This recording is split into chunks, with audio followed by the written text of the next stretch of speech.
My channel successful government job. আমি তোমাদের Ismail sir.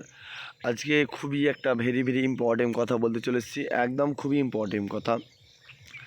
তোমরা যারা দুশ্চিন্তিতে রয়েছো যে কলকাতা পুলিশ বা ডাব্লিউ পুলিশ পরীক্ষা নিয়ে যারা দুশ্চিন্তা, তাদেরকে একটা বারবার করে বলছি, তোমরা চাপ নেওয়ার কোনো কারণ নেই।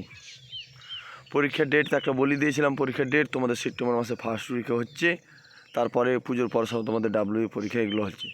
সময় অনেকটা তোমাদের সময় আছে, প্রায় 2 মাস সময়। 2 মাস সময়ের মধ্যে কিন্তু তুমি নিজেকে চেঞ্জ করতে পারবে। 2 মাস সময় যদি ঠিকভাবে প্রিপারেশন নাও, এখন থেকে যদি ঠিকভাবে প্রিপারেশন নাও, আর যারা আগে থেকে রয়েছে তারা তো অবশ্যই, কিন্তু যারা আগে থেকে নিয়ে আসছে তাদের সাথে মোটিভেট করাটা অনেকটা তোমাদের ভুল, কারণ যে তারা আগে থেকে অনেকটা এগিয়ে আছে।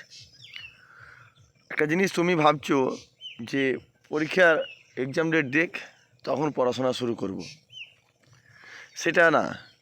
দেখবে অনেক খেলা, দেখবে ক্রিকেট খেলা হোক, যে খেলা হয়, আগে নিজেকে প্র্যাকটিস তৈরি করে নিজেকে ফিট থাকতে হয়, তারপর যে কোনো মাঠে খেলতে যায়। সেরকম তোমাকেও নিজেকে তৈরি করতে হবে। নিজেকে তৈরি হওয়ার পর তোমাকে একটা এক্সাম দিতে হবে। যারা অলরেডি অনেকটা এগিয়ে গিয়েছো তাদেরকে বলছি, তোমরা কিন্তু একটা করে মক টেস্ট দাও। সপ্তাহে 2 থেকে 3টে মক টেস্ট দাও। মক টেস্টটা সব থেকে ইম্পর্টেন্ট। মক টেস্টটা তোমার যতটা হেল্প করবে একটা ছেলেকে, অনেকটা তোমাকে দূরে এগিয়ে যাবে।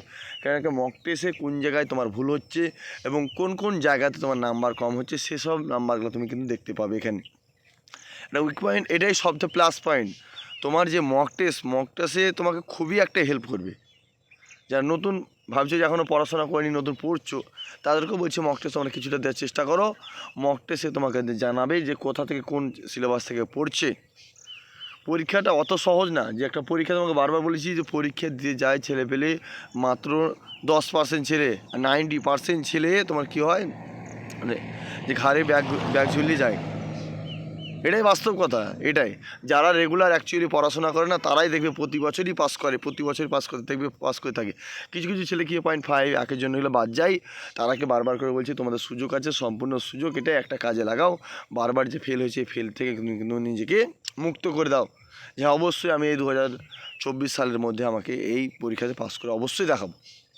ঠিক আছে, আরও বিস্তারিত তোমাদের মধ্যে যদি ভালো লাগে চ্যানেলটিকে লাইক কমেন্ট শেয়ার করে দাও।